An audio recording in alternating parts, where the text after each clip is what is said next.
नमस्कार, MP news की election express पहुंची है वार्ड क्रमांक 10 में। यहां पर 2 बार से विनिटिका दीपू यादव जो है पार्षद रही हैं।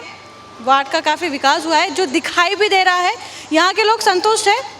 कुछ काम है छोटे मोटे जो रह गए हैं, ये कह सकते हैं कि समय के अभाव के चलते जो है काम पूरे नहीं हुए।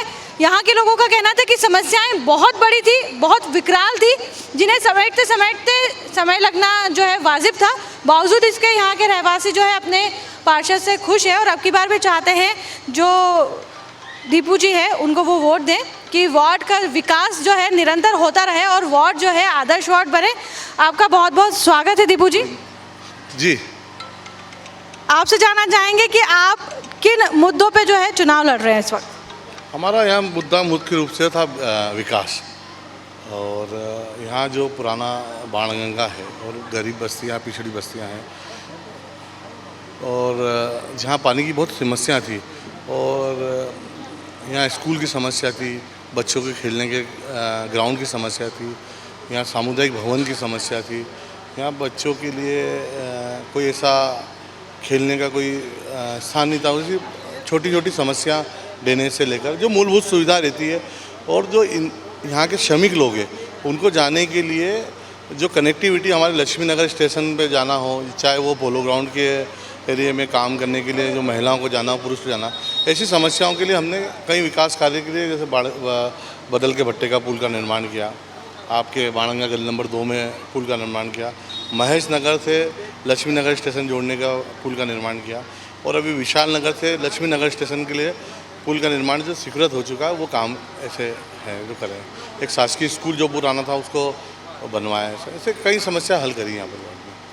समस्या हल हुई है ये तो हमें भी दिखाई दे रहा है और समस्या जो है रह गई है उनका विकास, उनका जो निराकरण होगा, क्षेत्र का विकास जो है वो निरंतर चलना चाहिए। विनिटिका से पूछेंगे कि आप बताएं कि जब आप यहाँ चुनकर आई थी तो किस तरह की स्थिति थी यहाँ पर? मैं पिछले 2 पार्षद कार्यकाल से यहाँ की पार्षद हूँ। मुझे 10 साल हो गए। जब मैंने पहली बार चुनाव लड़ा था, जब यहाँ पे 1.5 फीट के 2-2 फीट के गड्ढे थे, नर्मदा लाइन नहीं थी, बोरिंग नहीं थे, ड्रेनेज नहीं था, सड़कें नहीं थी, यहाँ पे कुछ भी मूलभूत सुविधाएं नहीं थी। जब मैं पहली बार पार्षद बनी, जो हमने मुख्य समस्या थी उनको अपने आप में सॉर्ट आउट किया, हल किया। उसके बाद जब हमें यहाँ की जनता ने दोबारा पार्षद चुना, जो रह गई थी हमने उसको संपूर्ण किया। अब आगे अगर यहाँ की जनता और यहाँ का परिवार मेरा सपोर्ट करता है, मेरे हस्बैंड का सपोर्ट करता है, तो फिर आगे जो रह गए हैं, हमने जो सोचे हैं कार्य, उनको हम पूरा करेंगे। क्या कार्य है जो अभी आपको करना बाकी है? मैं वैसे मूलभूत सुविधा में सारा हो चुका है, Narmada line, boring, light, drainage, सड़क सब हो गया है।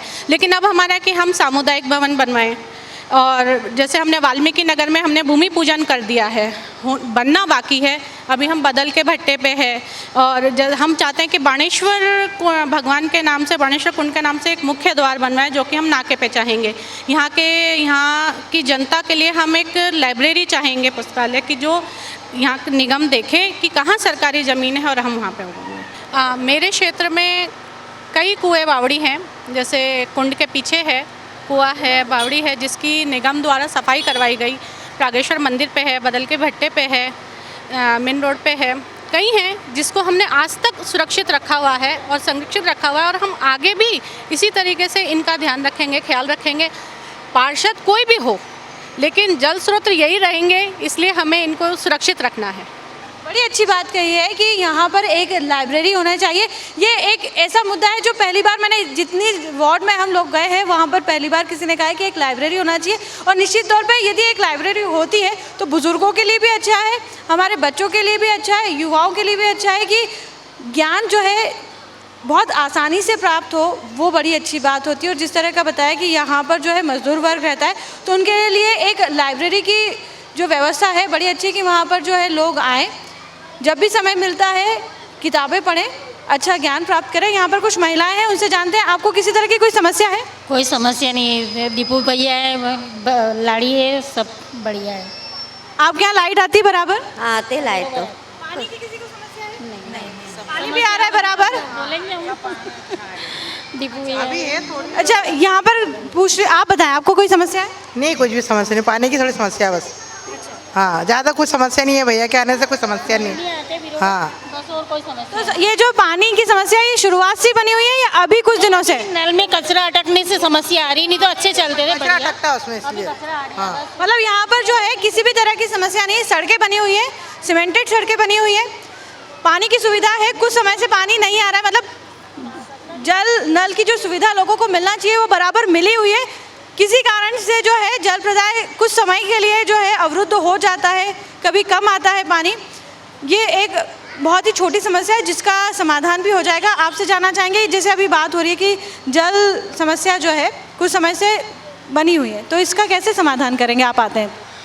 निश्चित है कि अभी 10-15 दिनों से पानी का जो शटडाउन हुआ था, जो हमारी छोटी कुमारखंडी में एक टंकी जो बन रही है, जो 35,000 लीटर की पानी की टंकी नए जो निर्माण हमारे द्वारा जो स्वीकृत किया गया, और एक टंकी जहीन नगर में बन रही है, उसकी दोनों डिस्ट्रीब्यूशन लाइन 35 लाख लीटर की जो टंकी बन रही है, उसकी डिस्ट्रीब्यूशन लाइन जो डल रही है, जिससे पानी भरा जाएगा और जिससे क्षेत्रों में पानी की सप्लाई होगी, उसका काम अभी मुख्य रूप से वृंदावन कॉलोनी से बाणगंगा मेन रोड होता हुआ काम चल रहा है।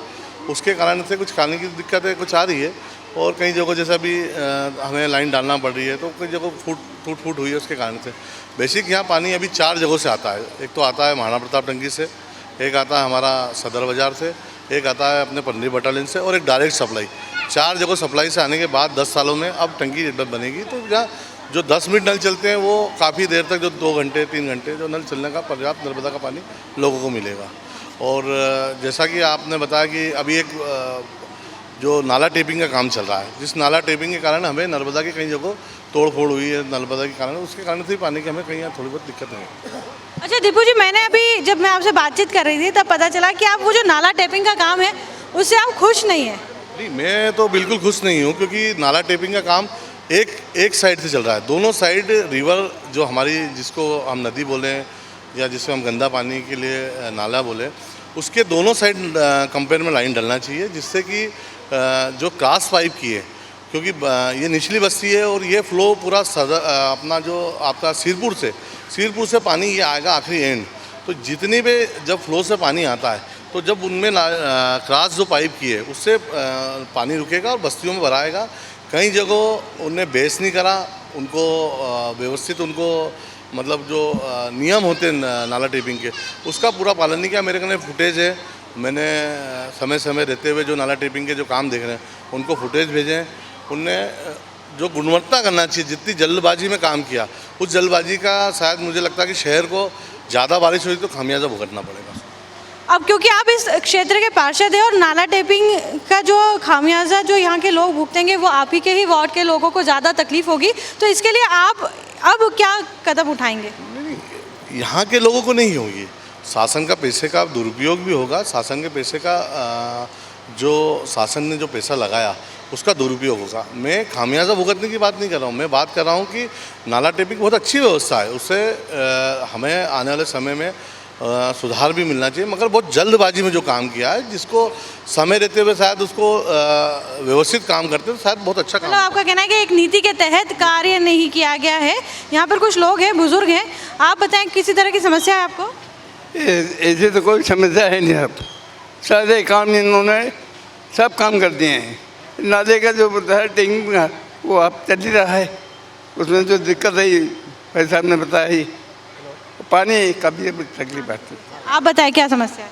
समस्या तो कुछ भी बाकी नहीं है, छोटी मोटी समस्या जो पानी की चल रही है, जो लोगों के लिए आज बड़ी समस्या बनी हुई है, उसका निराकरण भैया ने 2 पानी की टंकियों का निर्माण इस क्षेत्र में चालू करवा के शायद 2 या 3 महीने में सप्लाई भी चालू हो जाएगी, और आने वाले समय में इस क्षेत्र में या पूरे बाणगंगा क्षेत्र में कहीं समस्या दिखेगी नहीं।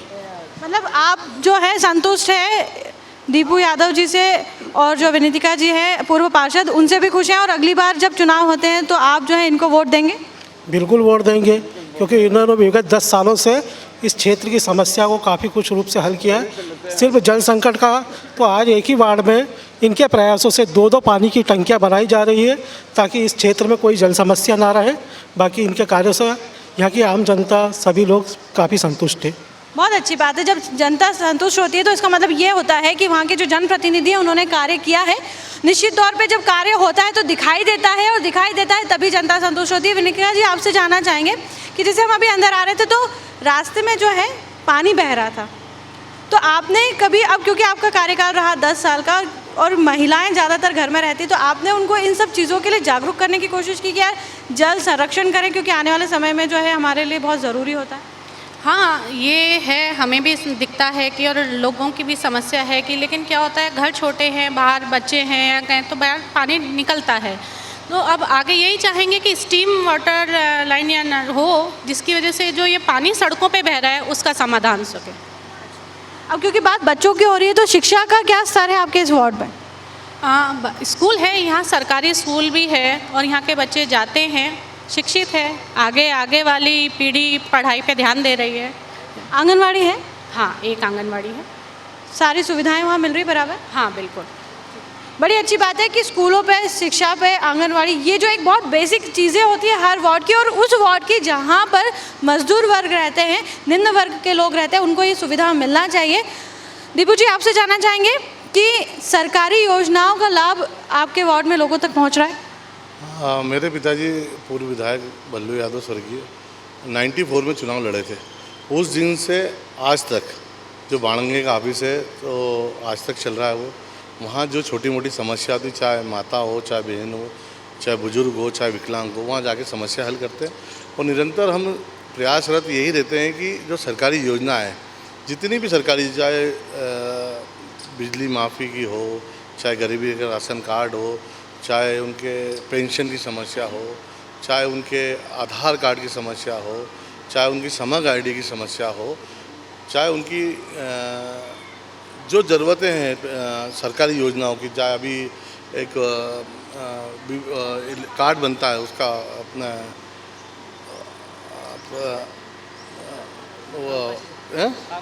नहीं कामकाजी नहीं, तो उन समस्याओं को हल करने के प्रयासरत रहते हैं। और ऑफिस पे निरंतर लोग हैं, वो हल करते हैं समस्याओं को। तो सभी प्रयासरत रहते हैं कि जो भी उनकी समस्या हो, क्योंकि यहाँ मजदूर वर्ग है, वो 2-2 खाते उनके रहते हैं। कई बार उन्हें यही याद नहीं रहता है कि हमारे किस खाते में पेंशन आती है, किस खाते में नहीं आती।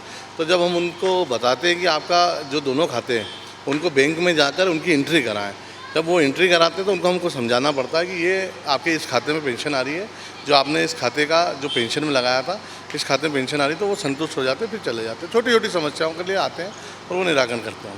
बड़ी अच्छी बात है कि सिर्फ समस्याओं का निराकरण करना, सड़कें बनवाना, पानी जल प्रदाय करवाना, बिजली प्रदाय कराना, यही एक जनप्रतिनिधि का काम नहीं होता। उनका काम जो है वहाँ के रहवासियों को, वहाँ की जनता को समझाना भी होता है कि समस्या जो है आपकी थी ही नहीं, पर क्योंकि आप तक वो ज्ञान नहीं पहुँच पाया, वो जो योजना है उसका लाभ नहीं पहुंच पाया, इसलिए आपके लिए वो समस्या बनी है। इतना समय भी एक जनप्रतिनिधि यदि अपने वार्ड के लोगों के लिए देता है तो निश्चित ही वार्ड का विकास होता है, लोग जो है वो अपने जनप्रतिनिधि से खुश रहते हैं। विनीतिका जी, आपसे जानना चाहेंगे कि उद्यान कितने हैं आपके वार्ड में? मेरे उसमें बड़ा उद्यान एक है, एक जय हिंद नगर में भी है, जो कि पहले कार्य में करवाया गया था। अब वो कुछ क्षतिग्रस्त हो चुका है, तो हम चाहते हैं कि हम उसको वापस डेवलप करवाएं। आपने बताया कि एक जो है बड़ा है, विकसित है वो? हाँ, उसका काम चल रहा है। वहाँ पे योग केंद्र भी है, उसमें जिम का टेंडर पास हो चुका है, आगे वो भी बन जाएगा। बच्चों के लिए झूले भी लगा दिए गए हैं, अपने ब्लॉक टाइल्स लगा के पाथवे भी बना दिए गए हैं, जिससे कि सुबह सब घूम सकें। फाउंटेन भी हैं, हट भी बनवाई हुई हैं, काफ़ी सुविधा है। अच्छा, यहाँ पर कुछ बुजुर्ग महिलाएं आपसे जानना चाहेंगे। आंटी, आप कभी, अच्छा ठीक है, आप मत, सिर्फ इतना सा पूछ रही हूँ मैं आपसे कि आप बगीचे में घूमने जाते हो कभी? हाँ, जाते हैं। तो यहाँ के बगीचे अच्छे बने हुए हैं? अच्छे बने हैं। आपको इसके अलावा कुछ और नहीं चाहिए? चलिए ठीक है, आप बताएं, आपको यहाँ उद्यानों में गए हैं आप? है ना, ठीक लग रहे हैं? ठीक लग रहा है। अच्छा, क्योंकि आप दोनों ही युवा हैं, युवा का प्रतिनिधित्व करते हैं, तो कई बार ऐसा होता है कि हमारे कारण जो है बुजुर्गों की अनदेखी हो जाती है, कभी ऐसा हुआ है? नहीं, पहले बुज़ुर्गों का हो, बाद में युवाओं का हो। युवा एक बार सक्षम है, मगर बुज़ुर्गों को युवाओं की सहायता की ज़रूरत होती है, तो हम अपनी तरफ से प्रयास यही करते हैं कि पहले बुज़ुर्गों की समस्या का तुरंत से समाधान किया जाए। बड़ी अच्छी सोच है, बहुत ही बढ़िया है। और मैं ये कहना भी चाहूँगी कि यदि इस तरह की सोच हर व्यक्ति रखे, कोई जनप्रतिनिधि ना रखे, हर व्यक्ति रखे कि यार बुज़ुर्गों को हमारी ज़रूरत पहले है, तो हमें उनकी जो है समस्याओं को हल करना है, उनकी मदद पहले करनी है, तो निश्चित ही हमें किसी जनप्रतिनिधि की ज़रूरत नहीं पड़ेगी। हमारे वार्ड को या हमारे आसपास के जो इलाके हैं या हमारे आसपास का जो समाज है उसे एक अच्छा समाज बनाने के लिए। दीपू जी, आपसे जानना चाहेंगे, क्योंकि युवाओं की बात हो रही है, खेल के मैदान की बात करें, खेल के बात करें, तो किस तरह आप अपने इस वार्ड को जो है खेल की तरफ आकर्षित करेंगे लोगों को? यहाँ पर एक जो बाणगंगा है, ये पहलवानों का एक विक्रम अवार्ड पहलवान रहे और राष्ट्रीय मतलब पहलवान रहे। यहाँ मेरे बड़े पिताजी NIS कोच थे और कुश्ती का यहाँ बड़ा एक चलन था। तो यहाँ पर एक नज़दीक हमारा जो अखाड़ा है बाणेश्वर बलवीर मियांसाला, उसको करीब 70 लाख की लागत से उस अखाड़े का निर्माण किया गया, जिससे कि जो परंपरा हमारे जो बच्चे हैं वो कुश्ती के प्रति आकर्षण हो और जाएं, क्योंकि अब टेक्निकल कुश्ती गद्दे की हो गई, पहले मट्टी कुश्ती होती थी। तो 70 लाख की लागत से हमने वो अखाड़े का निर्माण किया गया। एक छोटी कुमार खाड़ी में अखाड़ा है, बड़ी कुमार खाड़ी पे मेन रोड पे, जहाँ एरिना नागपंचमी में दंगल होता है, उस एरिने का भी निर्माण किया गया। उसमें वहाँ पर उसको बैठने की व्यवस्था, ऊपर का 3 शेड और अखाड़े के अंदर जो बाउंड्री नहीं थी, गद्दे रखने के लिए जगह नहीं थी, उसका शेड का ऐसे निर्माण किया गया। पास में एक 4.5 एकड़ जो ज़मीन जिसमें बगीचा भी ग्राउंड डेवलप किया गया, उसमें हमने जो बच्चे हैं, युवा हैं, उनके लिए जिम का, कि आने वाले समय में जो बच्चे जो कंपटीशन होते हैं, कई कंपटीशन, नेशनल कंपटीशन या इंदौर की एक्टिविटी होती, तो जिम के माध्यम से उनको मिले। योग केंद्र उसके पास में बनाया। ऐसे कई जो युवाओं के लिए प्रयास रहते हैं कि उसमें हम कि उनके लिए काम करें। और आगे शासन द्वारा जो मांग कर रहे हैं कि ये खेलने के लिए बच्चों के लिए जो क्रिकेट है, चाहे बास्केटबॉल हो, चाहे वॉलीबॉल हो, चाहे टेबल टेनिस हो, चाहे फुटबॉल हो, ऐसा स्पोर्ट्स का कॉम्प्लेक्स यहाँ कुछ ऐसा बन जाए जिससे लोगों को और एक्टिविटियों के लिए आकर्षण लोग वहाँ जाए। अच्छी बात है, आपने इस और ध्यान आकर्षित कर रखा है अपना।